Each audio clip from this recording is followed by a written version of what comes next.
रविवारी सकाळी 28 जून रोजी सियाने घटनास्थळावर आपण रिक्रिएशन केलेलं आहे. जशी घटना झाली होती त्या पद्धतीने परत एकदा सीन रिक्रिएट केलेला आहे. सर, यावेळी जे आहे ते आता सिया आणि चेतनची पुन्हा एकदा चौकशी सुरू करण्यात आलेली आहे का, काय सांगता? तपासामध्ये जे काही परिस्थितीजन्य पुरावे तयार होतात किंवा काही आमच्याजवळ माहिती येते त्या अनुषंगाने आमची चौकशी चालू आहे. सर, तपासामध्ये सियाने असं सांगितलं आहे का की लग्न मोडण्यापेक्षा एखादा म्हणजे खून केलेला? सध्या आमची चौकशी चालू आहे. त्याचा जो मोटिव्ह आहे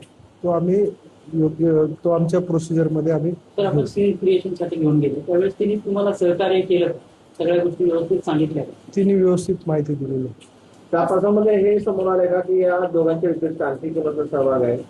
तपास चालू आहे, आणखीनही तपास चालू राहणार आहे. या गुन्ह्याच्या अनुषंगाने जी काही पुरावे समोर येतील ते सर्वच आम्ही पडताळणार आहोत. सर, यामध्ये चेतनला सुद्धा पुन्हा लोहगडावरती घेऊन जाण्यात येणार आहे का, किंवा त्याच्याकडून देखील रिक्रिएशन करून घेण्यात येणार आहे? तपासामध्ये जी काही आवश्यक गोष्टी आहेत तपासी अधिकाऱ्याला वाटेल त्या पद्धतीने आम्ही काम करणार आहोत. त्यांचे जे वडील त्यांना तुला चौकशीसाठी बोलवण्यात येणार आहे काय?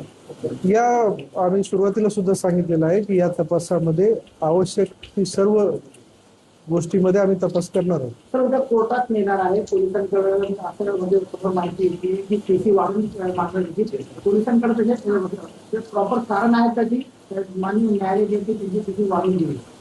आम्ही उद्या चेतन आणि सियाला कोर्टामध्ये हजर करणार आहोत आणि तपास आतापर्यंत जो झाला आहे तो मान्य न्यायालयापुढे ठेवला जाईल आणि त्यानुसार आम्ही पुढे मान्य करू.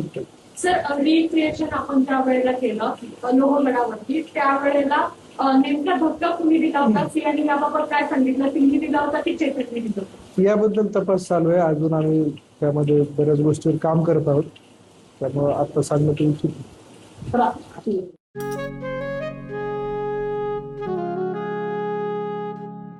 बाबा, आज येताना बासुंदी घेऊन या ना. अगं, कालच आपण आईचा वाढदिवस होता म्हणून आणली होती ना.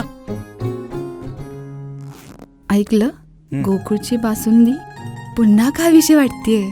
खरं सांगू, मलाही खावीशी वाटतेय. पुन्हा पुन्हा खावीशी वाटणारी गोकुळ बासुंदी.